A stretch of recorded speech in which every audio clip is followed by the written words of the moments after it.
کہیں کہ ہمارا رب اللہ ہے، پھر اس پر جم جائے، ان پر فرشتوں کا نزول ہوتا ہے، نہ کوئی غم کرو نہ خوف، خوشیاں مناؤ جنت کی جس کا تم سے وعدہ کیا گیا تھا۔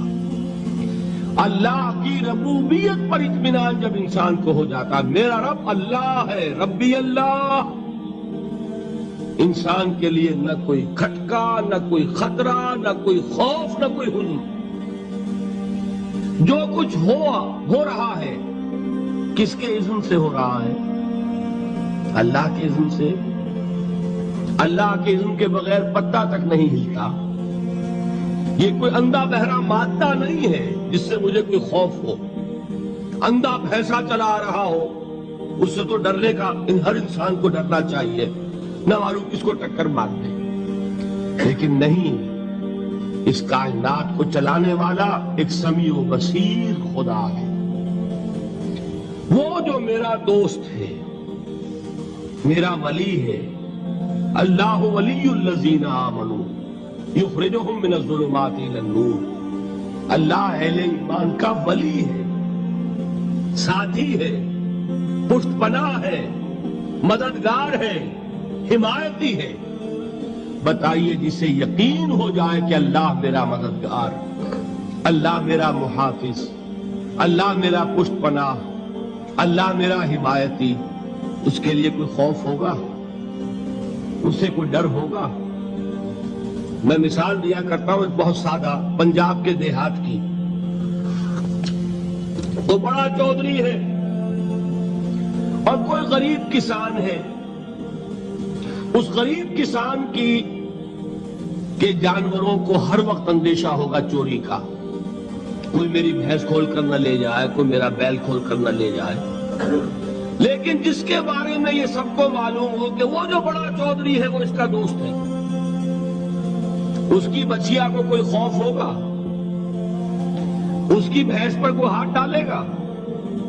اسے کوئی اندیشہ ہوگا؟ نہیں۔ کیوں؟ کہ وہ بڑا چودھری، بڑا اس کا یہاں کا سردار، جاگیردار، سب کو معلوم ہے وہ میرا دوست ہے، کوئی میرے خلاف اقدام نہیں کر سکتا۔ اس دنیا میں یہ چھوٹی سی بات اگر آپ کے دلی اطمینان اور سکون کا باعث بن سکتی ہے تو ذرا تصور کیجئے۔ میں لفظ تصور استعمال کروں گا صرف اس لیے کہ اس کا ہم جس کو کہتے ہیں ادراک اور شعور کر نہیں سکتے، اگر کے ساتھ کر سکتے۔ اگر یقین ہو کہ اللہ میرا مددگار اور یقین ہو کہ اللہ ہر آن میرے ساتھ ہے، پھر کوئی خوف؟ کس کا خوف؟ کوئی شے اللہ سے بالا تر ہے؟ کوئی قوت اس سے زیادہ طاقتور ہے؟ کوئی اس کے ارادے کو بدلنے والا ہے؟ کوئی اس کی مشیت کے آڑے آنے والا ہے؟ یہی بات ہے جو حضور نے فرمائی، یہ ایمان کا حاصل ہے لب لباب،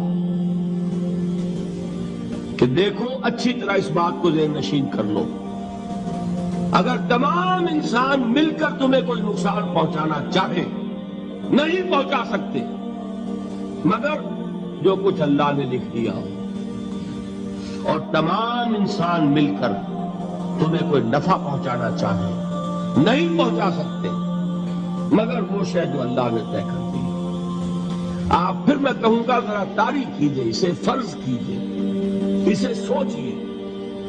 اگر اس حدیث پر ہمارا دل جھکا ہوا ہو تو کسی سے ڈر ہوگا؟ یہ مجھے نقصان نہ پہنچا دے، یہ میری رپورٹ خراب نہ کر دے، یہ میری انکریمنٹ نہ رکوا دے، یہ میرا یہ نہ بگاڑ دے، یہ میرے یہ نقصان نہ پہنچا دے۔ اس کا ڈر، اس کا ڈر، اس کا خوف، اس کی خوشامد، اس کے لیے جا کر طرح طرح سے اپنی عزت نفس کو ذلیل کروانا اس کے سامنے، یہ سب کچھ کیوں کرتا ہے انسان؟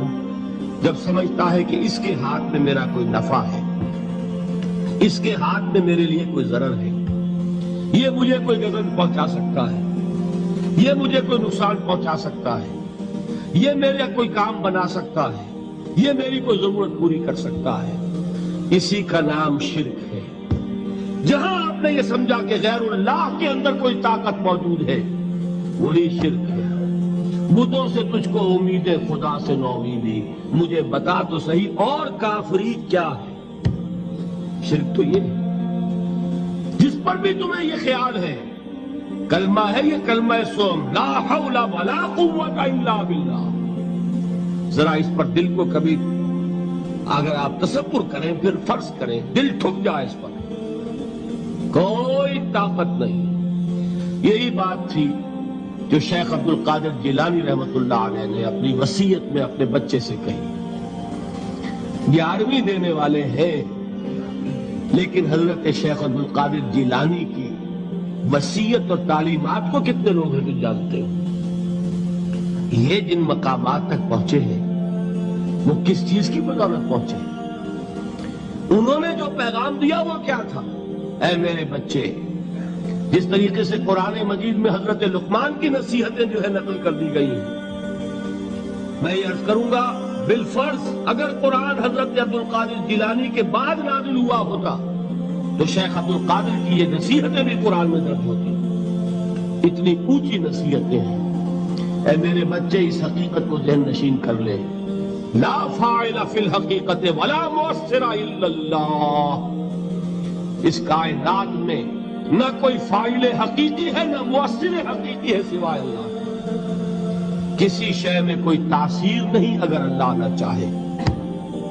آگ جلا نہیں سکتی اگر اللہ نہ چاہے، پانی ڈبو نہیں سکتا اگر اللہ نہ چاہے، زہر ہلاک نہیں کر سکتا اگر اللہ نہ چاہے، کوئی چیز فائدہ نہیں پہنچا سکتی اگر اللہ نہ چاہے۔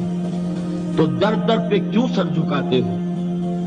در در پر کیوں جبیں سائی کرتے ہو؟ سب کے سامنے کیوں ہاتھ پھیلاتے ہو؟ ایک اللہ سے مانگو، ایک اللہ کے سامنے زمین پر اپنی جبین رکھو۔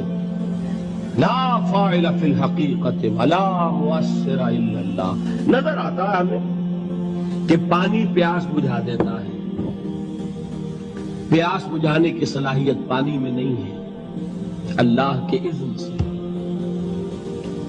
کھانا بھوک مٹا دیتا ہے، بھوک مٹانے کی صلاحیت کھانے میں نہیں ہے، اذن رب میں۔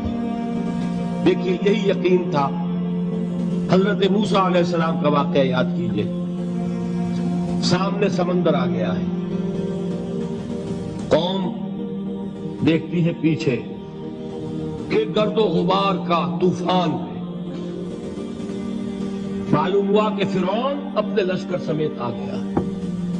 لشکر جب چلتا تھا تیز رفتاری کے ساتھ تو گرد و غبار کا جو طوفان اٹھتا تھا اس کا تصور کیجیے، اور لمحہ بلمحہ وہ قریب آ رہا ہے۔ پوری قوم نے کیا کہا ہے؟ اے موسیٰ انا لمدرکون، اے موسیٰ ہم کو پکڑے گئے۔ قرآن مجید میں تو یہاں وہ باتیں نہیں لکھی ہے، لیکن تورات میں یہ درج ہے کہ بنی اسرائیل جھگڑنے لگے، دست و گریبان ہو گئے موسیٰ کے ساتھ۔ موسیٰ نے یہ مروایا لا کر، اس سے تو ہم ہی بہتر تھے، وہاں کھانے کو ملتا تھا، زندگی تو تھی، بیگار ہم کر رہے تھے، موت تو نہیں تھی۔ اب جو کچھ ہوگا اس کا تصور کرو، جس طریقے سے ہمارے ٹکڑے اڑائے جائیں گے۔ تو لڑ رہے ہیں حضرت موسیٰ علیہ السلام سے، یہ تورات کی تفصیل ہے۔ قرآن میں صرف اتنا آیا ہے، پریشان ہو کر انہوں نے کہا انا لمدرکون، موسیٰ ہم تو پکڑے گئے۔ اس وقت موسیٰ کا جواب کیا ہے؟ کلا ان معی ربی سیہدین، نہیں، میرے ساتھ میرا رب ہے، وہ راستہ دے گا۔ بتائیے کہاں راستہ نظر آ رہا ہے؟ یہ ہے ایمان بالغیب۔ راستہ نظر نہ آئے تب اللہ پر یقین ایمان ہے۔ جیب میں پیسے ہوں اور تب دل کو اطمینان ہے تو ایمان کس پر ہوا؟ پیسے پر، اللہ پر نہیں۔ جب وسائل و ذرائع نہ ہو اور پھر یقین ہو کہ اللہ مسبب الاسباب ہے، وہ اسباب کا پابند نہیں ہے، وہ اسباب کا محتاج نہیں ہے، اسباب اس کے محتاج ہے۔ اگر یہ یقین ہے تو اللہ پر ایمان ہے، یہ نہیں ہے تو تمہارا ایمان اسباب پر ہے، وسائل پر ہے، ذرائع پر ہے، مادیات پر ہے، اللہ پر نہیں۔